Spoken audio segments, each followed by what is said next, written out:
The overall goal of the following procedure was to develop a microplate assay that measures the activity of a coagulation protein, factor V, during the formation of a fibrin clot in human plasma.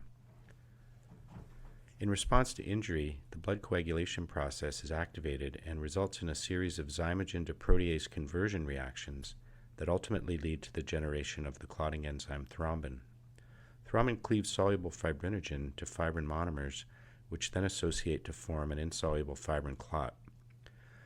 Normally, blood remains as a freely flowing liquid during the healthy or uninjured state, and the amount of fibrin formed is equal to the amount of fibrin degraded or broken down. However, in certain disease situations, too much clotting leads to heart disease and stroke, whereas too little clotting leads to bleeding tendencies, which are often seen in the hemophilias.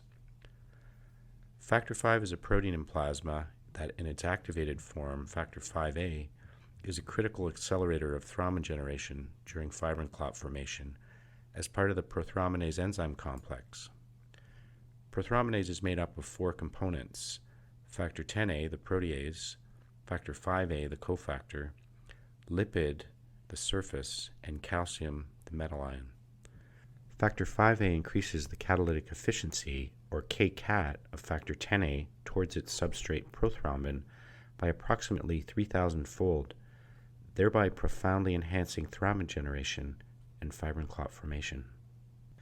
The microplate platform is preferred for measuring enzyme-catalyzed events because of convenience, time, cost, small sample volumes, continuous monitoring, and high throughput.